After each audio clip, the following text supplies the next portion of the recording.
Antes de ellos, todos habían fracasado. Algunos habían muerto en el intento. En una solitaria playa azotada por los vientos, dos bicicleteros de Ohio arriesgaron sus vidas en una extraña y novedosa máquina voladora. Para los hermanos Wright, tener éxito o fracasar dependía de los siguientes 2 minutos. En la mañana del 17 de diciembre de 1903, el volar se encontraba fuera de sus dominios.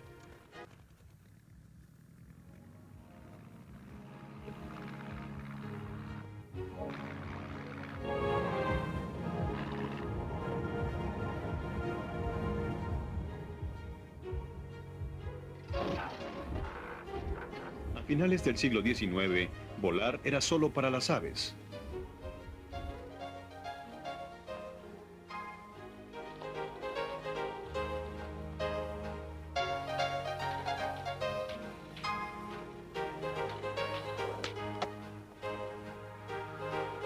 Los voladores soñaban con flotar como aves y no como peces. Ese mismo sueño tuvo lugar en un vecindario de clase media en la ciudad de Dayton, Ohio, en el singular hogar del reverendo Milton Wright. En 1899, Susan, la esposa de Wright, murió de tuberculosis. 2 años después, uno de sus hijos aún no se reponía por la muerte, como Milton recuerda. Su madre prefería morir que ser una inválida. Él devotamente se encargó de sus cuidados, sirviéndole con fidelidad y cariño. Tanta devoción por parte de un hijo difícilmente puede ser igualada. Un accidente de hockey en la escuela requirió que operaran la boca de Wilbur. La operación ocasionó complicaciones a su corazón. Pasaron 3 años para su recuperación. Dejó su lugar en Yale para estudiar teología por atender a su madre enferma. Esta experiencia lo hizo retraído y meditabundo. Para las personas parecía ser alguien frío. Su vivaz hermano menor, Orville, pasaba de una broma a otra para sacar a Wilbur de su postración. Un día de verano de 1892, encontró algo que funcionó.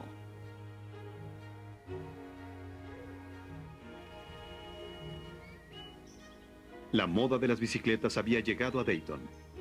Alguna vez las bicicletas fueron artefactos grandes, torpes y peligrosos, con una enorme rueda frontal. Pero ya no. Este era un nuevo tipo de bicicleta con una llanta trasera y una delantera del mismo tamaño. Se le llamó la bicicleta segura porque el conductor estaba más cerca del suelo. Fue aclamada como uno de los grandes inventos del siglo. Rápida, confiable y liberadora. El entusiasmo de Orville por el nuevo artefacto lo condujo al deseo de compartirlo con su hermano. A diferencia de Wilbur, Orville era un bromista, siempre en busca de atención. Pero sus diferencias de carácter solo matizaron el cariño que se tenían.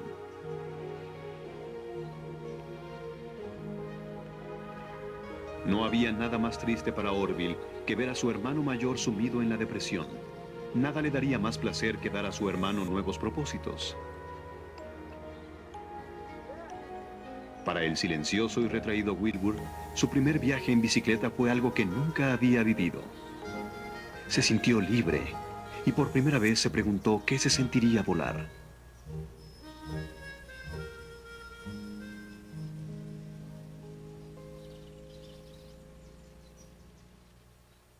Los hermanos estaban tan cautivados por su nuevo pasatiempo que ahorraron un dinero y abrieron una tienda de bicicletas.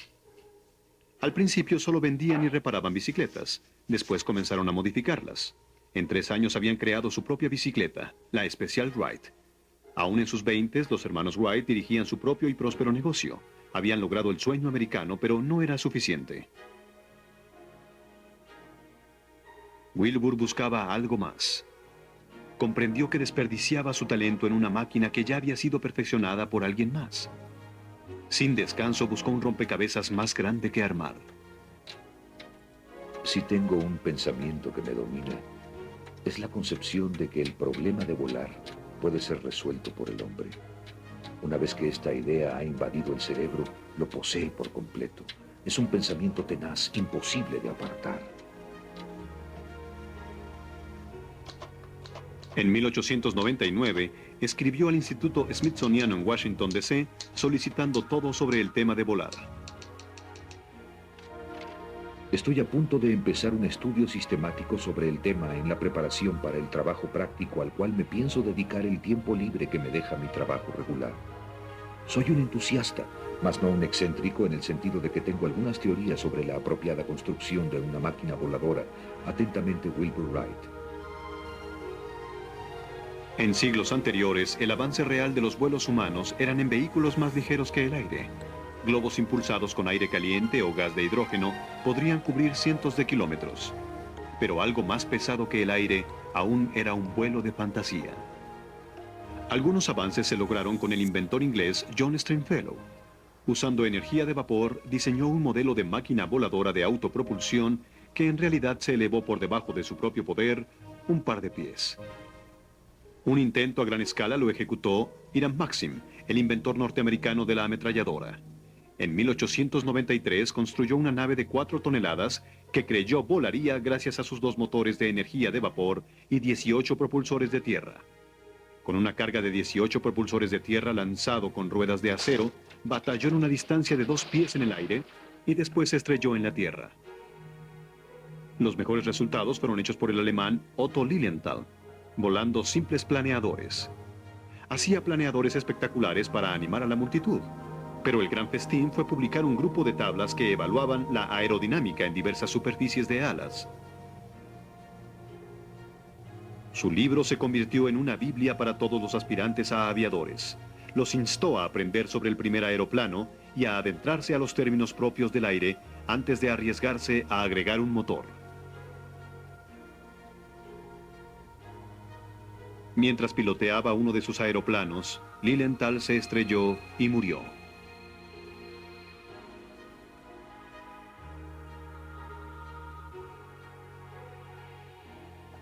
Aún trabajando en la tienda de bicicletas durante el día, Wilbur leyó todos los libros y panfletos recomendados por el Smithsoniano. Con el tiempo, el trabajo de Otto Lilienthal dominó el desordenado escritorio de Wilbur Wright. Pero Wilbur estaba detenido en la falta de preocupación que Lilienthal le había dado al hecho del control en el aire en oposición a solo mantenerse estable. Wilbur presintió instintivamente que se necesitaba una técnica más sofisticada para controlar los 3 ejes, adelante y atrás, de lado a lado y giro. De los 3, girar era lo más difícil. Mientras estudiaba a las aves, Wilbur notó cómo se inclinaban en su giro, no como Lilienthal pensó al cambiar el centro de gravedad, sino ajustando la extremidad de las alas. ¿Cómo podría imitar ese movimiento sin utilizar mecanismos terriblemente pesados? Solo en su taller, una noche, distraídamente moviendo la caja de un tubo de bicicleta, notó cómo el giro forzaba un extremo hacia arriba. Si funcionaba en una simple caja, ¿por qué no en un ala? 3 días de viaje desde Dayton, Ohio, hasta las playas de Kitty Hawk, Carolina del Norte.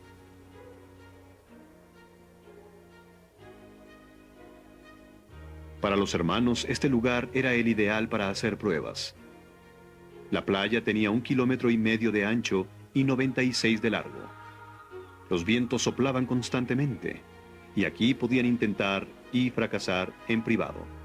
La casa más cercana era una estación de salvavidas a 6 kilómetros de la costa. Cada otoño, durante los siguientes años, los hermanos Wright regresaban a Kitty Hawk.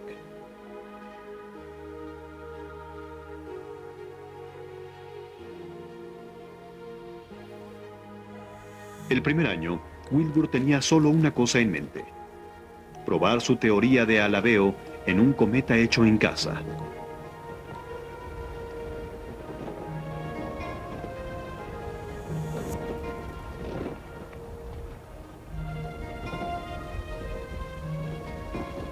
El entusiasmo de Wilbur era contagioso, y no pasó mucho tiempo antes de que Orville se involucrara.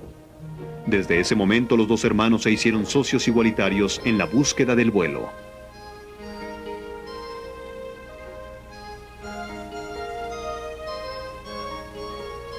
El alabeo funcionó claramente.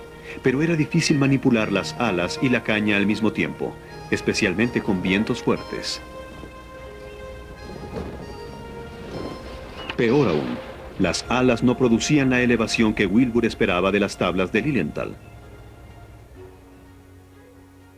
Algunas veces, el cometa no podía mantenerse en el aire. Pero Wilbur se animó por los progresos de esa temporada. Consideramos un buen éxito regresar sin tener todas nuestras teorías completamente abatidas por la cruel lógica de la experiencia y nuestros cerebros desanimados por tales acciones. De regreso en la tienda de bicicletas de Dayton, inmediatamente comenzaron a trabajar diseñando y construyendo una máquina completamente diferente, el aeroplano más grande que el mundo haya visto.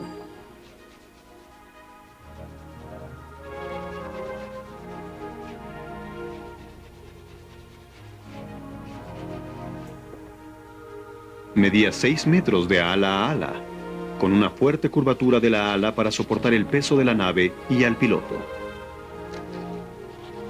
En julio de 1901, los Wright regresarían a las afueras en Carolina del Norte con grandes esperanzas por su nueva creación. Kitty Hawk, 1901. Para los pobladores de Kitty Hawk, los hermanos Wright eran una fuente constante de especulaciones, con su equipo costoso y ropajes finos. Eran hijos de un reverendo, solteros, quienes nunca jugaban, bebían o fumaban, pero intentaban volar, algo que muchos en esos lugares lo consideraban antinatural e incluso blasfemo.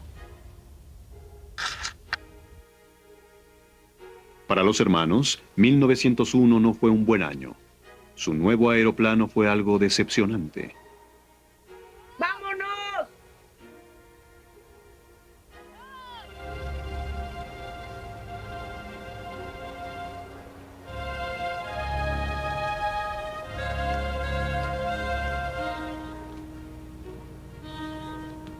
Cuando vemos el tiempo y dinero que hemos gastado y consideramos el progreso y la distancia que falta por recorrer, pensamos que nuestros experimentos han fracasado. Hasta este punto hice la predicción de que el hombre volaría alguna vez, pero eso no sucederá en nuestra época. Esa temporada, los Wright regresaron antes al campo. Hablaron de abandonar la búsqueda del vuelo de poder.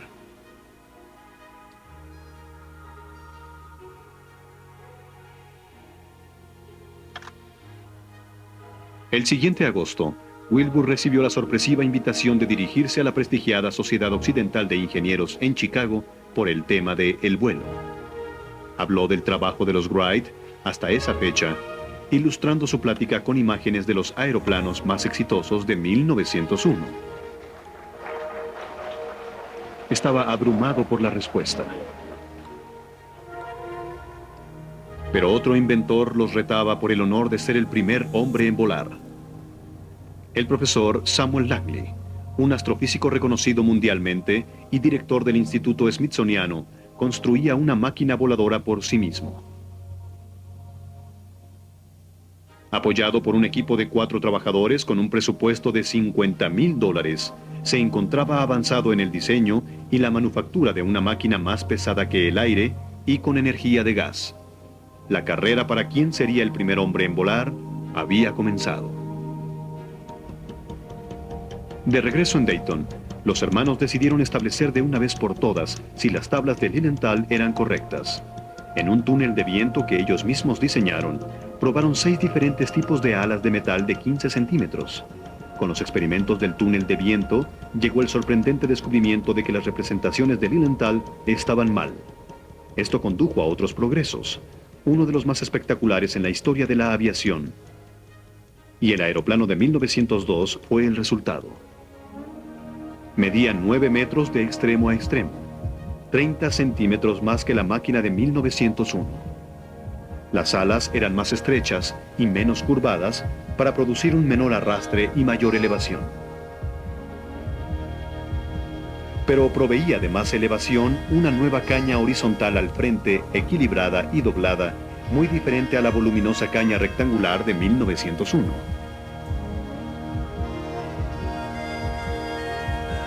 Se lograba un gran control al agregar un alero vertical de 1 metro. Kitty Hawk, 1902.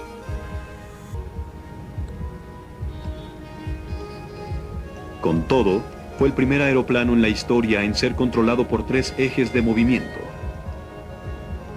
En 5 semanas, los hermanos Wright lograron casi 1000 aeroplanos exitosos. En un momento, planearon 215 veces en solo 2 días. Todo lo que necesitaban ahora era un motor.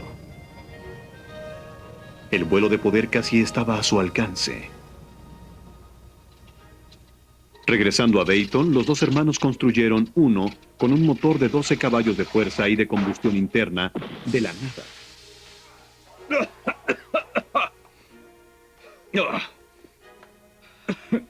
Una vez más, demostraron una sorprendente habilidad para poner sus pensativas mentes en un problema mecánico y triunfar.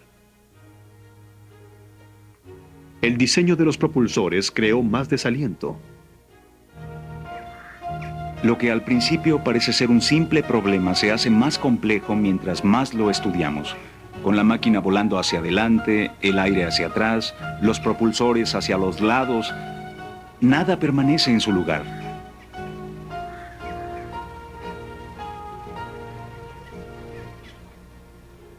Kitty Hawk, 1903.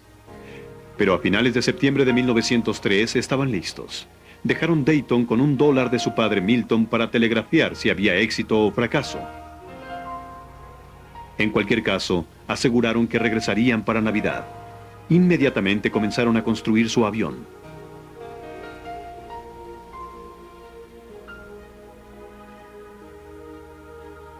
Mientras tanto, el profesor Langley anunció la prueba de su grandioso aeródromo. Pesaba casi lo mismo que el de los hermanos Wright, pero tenía un motor 4 veces más poderoso e iba a ser lanzado desde un cazabote en el río Potomac. Los reporteros estuvieron esperando 3 meses mientras Langley hacía los últimos arreglos. El 8 de diciembre de 1903, con bombo y platillo, fue lanzado. Cayó como una piedra.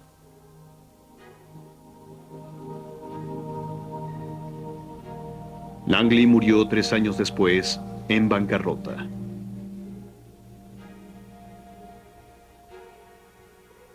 Los Wright eran la única esperanza de Norteamérica para el vuelo de poder. Pero no parecía haber esperanza. Problemas con los propulsores hicieron que Orville regresara a Dayton por refacciones. Además, una tormenta azotaba en la costa. Ambos dudaron que pudieran probar el avión antes de Navidad.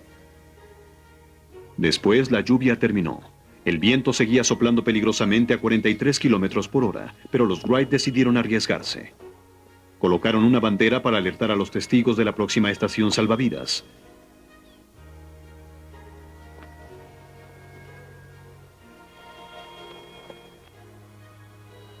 Uno de ellos, John Daniels, anotó: Wilbur y Orville permanecieron juntos. Después de un tiempo estrecharon sus manos y no pudimos notar cómo se tomaron, como si no quisieran separarlas, como 2 amigos partiendo sin estar seguros si volverían a verse de nuevo.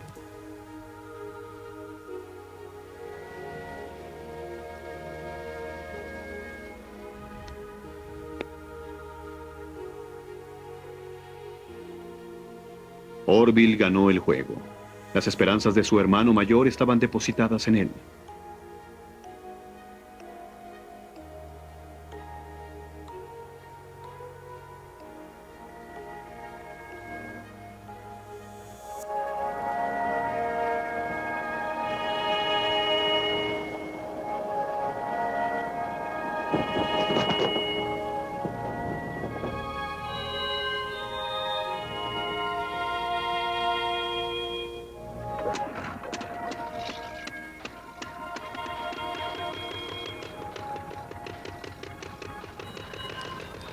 A las 10:35 exactamente, Orville liberó el sostén y el volador se deslizó por la pista. La máquina pronto tomó velocidad.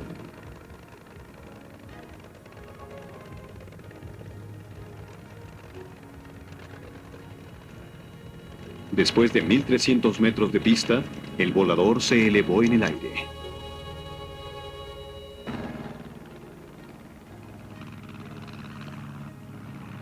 Por primera vez en la historia, una nave de poder más pesada que el aire se elevaba del nivel de la superficie.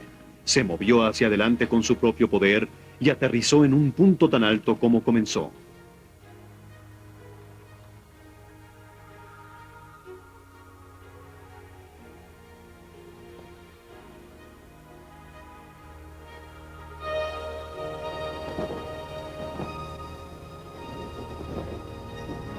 Fue el primer vuelo del hombre.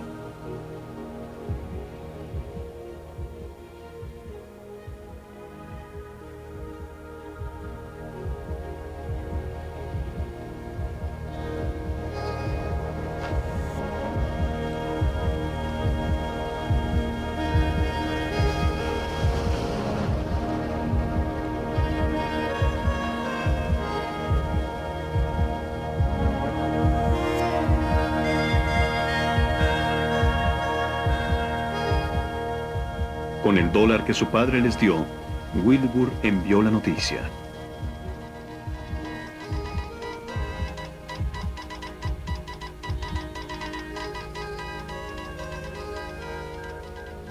Éxito. Comenzó en la superficie con el poder del motor. Promedio de velocidad en el aire 50 kilómetros. Informa a la prensa. Navidad en casa. Wilbur y Orville. La prensa no hizo mucho caso. Algunos creían que el fracaso de Langley había hecho el vuelo imposible. Para cuando los periodistas supieron de los Wright, los hermanos habían cambiado la idea sobre compartir sus secretos de vuelo. El valor comercial de su descubrimiento los había conquistado. En los próximos años perfeccionaron su invento en un campo aéreo cercano a Dayton, posponiendo las exhibiciones hasta que pudieran vender sus máquinas voladoras. No fue sino hasta 1907 que la exhibición de Wilbur en Francia llevó a un estupefacto público el significado de lo que habían logrado. Se convirtió en una celebridad de la noche a la mañana. Su anticuado sombrero marcó la tendencia de la moda en París. En Norteamérica, el presidente Theodore Roosevelt observó una muestra y pronto se ofreció como pasajero. Fue el primer mandatario en volar.